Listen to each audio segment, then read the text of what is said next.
Eu tinha uma outra pergunta também com relação a isso. Eu tenho uma aqui, cara, que chegou no chat. Pega aí. Posso falar? No chat ou na caixinha? Na caixinha, falei errado. Ô Gui, o cara quando namora, ele casa com uma mulher que tem filhos.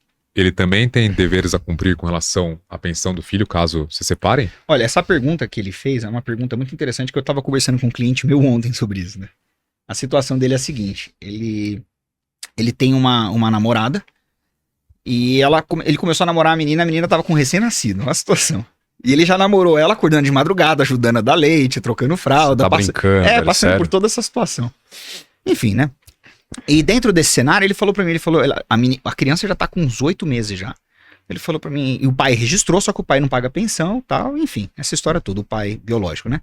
Ele falou pra mim, eu tava pensando, tá me chamando de Dr. Gui, né? Pô, Dr. Gui, eu preciso eu tô pensando em me separar tal, tem algum risco dela me cobrar pensão dessa criança?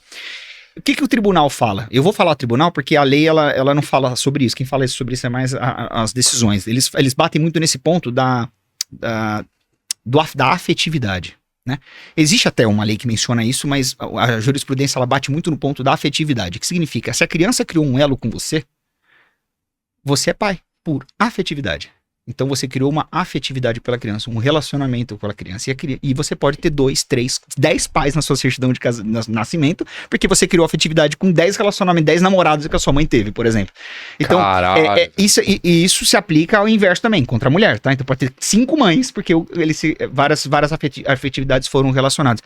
Tanto é fácil e acontece muito isso, que quando há o abandono afetivo, acontece o namorado, ele é namorado, criou a criança, por exemplo, esse caso do meu cliente, a criança completou 5 anos, e não tem um tempo específico, tá? Vai pro processo, faz um estudo psicológico, o juiz analisa os É isso que eu ia te perguntar, tipo assim, tem uma faixa etária da criança, se a criança ela tem 6 meses. Eu penso que esse exemplo de 8 meses, eu não consigo visualizar. Guilherme, acho que não ganharia esse processo, mas vamos imaginar 2 anos. Vamos imaginar que vai para um estudo psicológico, e dentro desse estudo psicológico há uma conclusão, que é um estudo feito pelo próprio fórum, pelo próprio juízo, e na conclusão que a criança teve problemas, por exemplo, em desenvolvimento, porque faltou a figura que tinha. Eu não sei, mas eu tô especulando aqui, tá? É só especulação. Não, perfeito, então, ótimo. assim, você tem que pensar muito bem em se relacionar com uma pessoa que tem filhos nesse aspecto, tá? Se você não liga, eu tô relacionado com a pessoa e eu não vejo muito a criança, os filhos dela, porque eu estou namorando.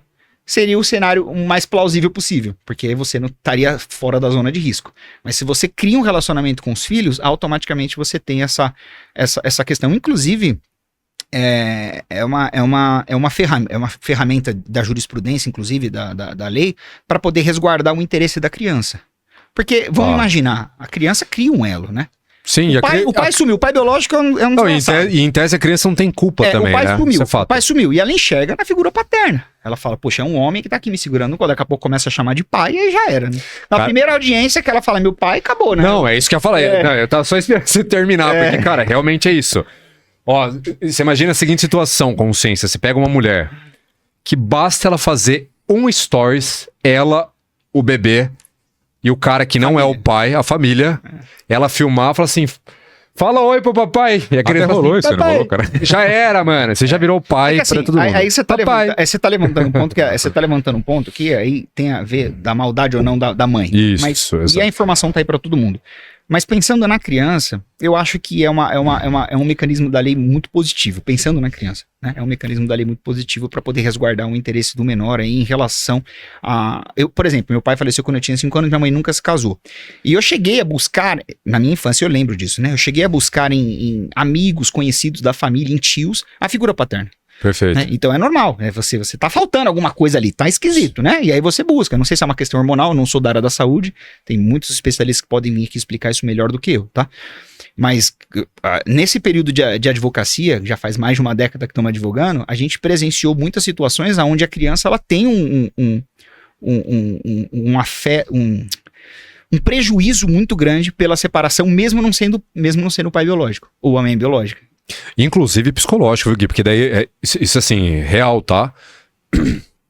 Eu acabei a gente falou brincando aqui, mas o fato, assim, da criança não ter culpa, isso realmente é real, né? E aí você começa a ver, teve uma matéria que eu dei agora, uma entrevista Faz o quê? Já faz um tempo já, né, Consciência, pra uma jornalista da Folha de São Paulo que ela queria falar comigo. Eu falei, tudo bem, eu falo com você, não tem problema. Eu sei que vocês me amam, eu vou falar 1 hora contigo, não tem problema. Mas assim, ela quis questionar, em algum dos pontos ali, ela questionou um pouco,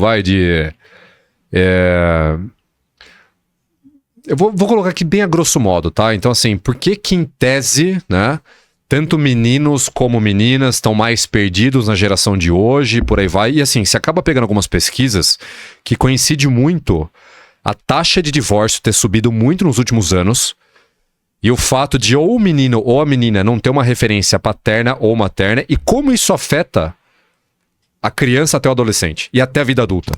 Então, realmente é real, né? Então assim, por exemplo, a tua busca por uma figura paterna é genuína quando você de repente perdeu teu pai. Mesma coisa serve pra menina, né? Então assim, a mãe foi lá e fez um filho com outro cara, o cara sumiu. Dependendo dos caras que ela coloca na vida dela pra assumir o suposto papel de pai ou nenhum cara, vai criar um impacto psicológico naquela menina muito pior do que se ela tivesse crescido com alguma figura paterna que fosse o tio, por exemplo, entendeu? Então assim, tem inúmeras pesquisas que mostram isso hoje, né? Que a criança não ter essa figura paterna ou materna vai influenciar demais o psicológico dela. Embora a gente esteja falando sobre isso, e já incluindo na pergunta que foi feita, na caixa de perguntas lá, dentro desse assunto, existe a questão que eu queria até falar, já que a gente tá falando na separação e reflexo nos filhos, né? Perfeito. Eu não sei se eu comentei da outra vez que eu vim aqui, eu não lembro disso, tá? Mas existe um caso específico no nosso escritório, que é um caso que mexeu muito comigo e mexe até hoje. Ele era policial, inclusive, o nosso cliente, e ele separou da mãe, a criança muito cedo, é um menino. Separou, deixou a criança muito cedo. Passou-se muitos anos a mãe falando mal dele pra criança, que é o que a gente chama de alienação parental. Alienação parental é você ficar falando mal pra criança do seu ex-cônjuge, né? E ficou falando mal, não vale nada, não ajuda em nada, enfim. Sempre falando mal. Quando o menino fez 13 para 14 anos, ele quis começar a experimentar as drogas. E a mãe ligou pro pai e falou, você não é o pai? Resolve. E ele levantou o peito, estufou o peito e falou, vou lá resolver. Quando ele chegou pra falar com o menino falou, quem é você? Você nunca foi pai? Minha mãe sempre falou que você nunca foi pai, sempre. Então você não é nada pra mim. Então ele não teve autoridade sobre a criança. E o reflexo da vida desse menino, infelizmente, eu tenho informação hoje, foi péssimo. Foi preso, passou por muita coisa.